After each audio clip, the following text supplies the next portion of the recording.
সন্তান জন্মের যে ব্যথা, ওই 1000 ভাগের 1 ভাগ ব্যথা যদি পুরুষদেরকে দেওয়া হয়, পুরুষ স্ট্রোক করে মারা যাবে।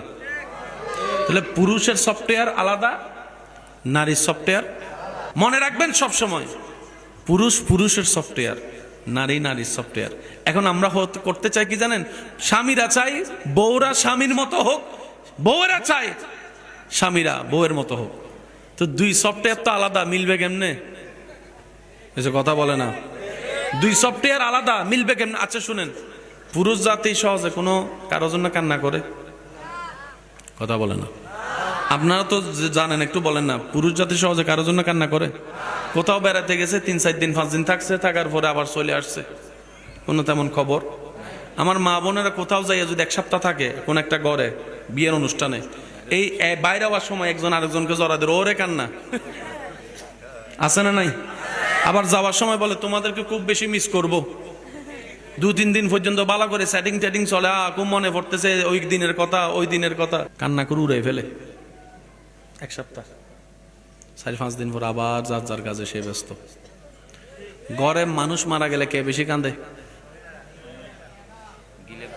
একটু জোরে বলেন না কেন? ছেলে, এটা সন্তান না? এই জিনিসটা একটু বুঝতে হবে। পুরুষের মন মাইন্ডসেট সৃষ্টিগতভাবে আলাদা, নারীদের মন মাইন্ডসেট সৃষ্টিগতভাবে। এখান থেকে কক্সবাজারের দূরত্ব বাহনের মাধ্যমে যতই আপনি স্পিডে যান, 20-30 মিনিটের আগে পৌঁছানো সম্ভবপর নয়, যদিও বিমান দিয়ে যান। কিন্তু কল্পনার জগৎ, মনের জগৎ এত পাওয়ারফুল একটি জগৎ, কল্পনা করার সাথে সাথে মানুষ কল্পনার জগতে, মনের জগৎ দিয়ে সুদীর্ঘ পথ সেকেন্ডের আগে পার হয়ে যেতে পারে। এই পৃথিবীতে মতানৈক্যের কোনো অভাব নেই, দ্বিমতের কোনো অভাব নেই। জীবনকে যত বুঝতে শিখবেন, এই জীবন তত আপনার জন্য সহজ হয়ে সামনে আসবে। পকেটে রাখা হেডফোন বের করলে জট লেগে যাওয়াটাই স্বাভাবিক। মেজাজ গরম করে টান দিলে লস আপনারই হবে, ছিঁড়ে যাবে। আমার মা বোন যখন কাঁথা সিলায়, কাতার সেই সুতিটা যখন একটা জায়গায় গিট লেগে যায়, টান দিলে ছিঁড়ে যাবে, কাহিনী লম্বা হয়ে যাবে। এই পৃথিবীতে যতদিন আপনি বেঁচে থাকবেন, মানেন কিংবা না মানেন, তর্ক ছিল, আছে, থাকবে। ঝগড়া ছিল, আছে, থাকবে। বাহিরের মানুষের সাথে ঝগড়া তর্ক তো মেনে নেওয়া যায়। এক মার পেটের 5 ভাই, সে 5 ভাইও তো ঝগড়ায় লেগে আছে, বলেন না ভাইয়া? কেউ কাউকে সহ্য করতে, কেউ কাউকে সহ্য করতে। লাভটা কি হচ্ছে? সবসময় মনে রাখবেন, বুদ্ধিমানরা অল্প পরিশ্রমে বেশি লাভ নেয়। সুবহানাল্লাহ বলেন না? বুদ্ধিমানরা পরিশ্রম অল্প, লাভ নেই বেশি।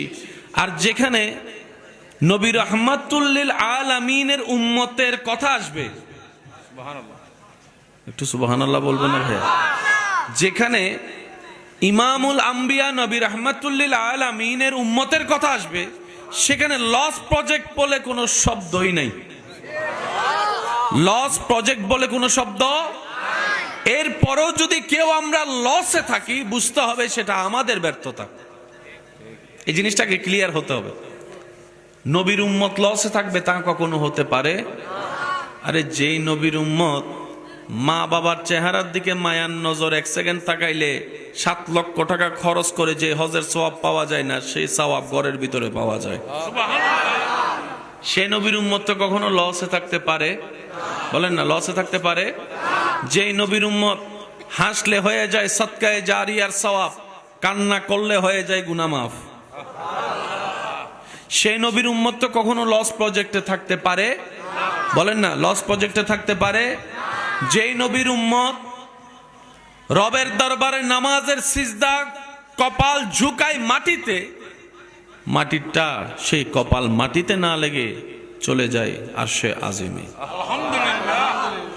সেই নবীর উম্মত কখনো লস প্রজেক্টে থাকতে। যত লস প্রজেক্ট মনে রাখবেন, সব আমাদের প্ল্যানিং এর ভুল, আমাদের চিন্তার ভুল, আমাদের সিদ্ধান্তের ভুল, আমাদের নিজেদের ভুলের কারণেই নিজেরাই লস প্রজেক্টে থাকি। এক কথায় বলতে গেলে নিজের পায়ে নিজে আমরা কুড়াল মারি। এবার বলেন দোষ কাদের? একটু সবাই বলি ভাইয়া, দোষ কাদের? বরং আল্লাহ উল্টা হাজার গুনাহ জানার পরও আমাদের গুনাহ গোপন করে রেখে স্বামীকে স্ত্রীর সামনে, স্ত্রীকে স্বামীর সামনে এখনো সম্মানের ব্যবস্থা করে দিয়েছেন। সুবহানাল্লাহ।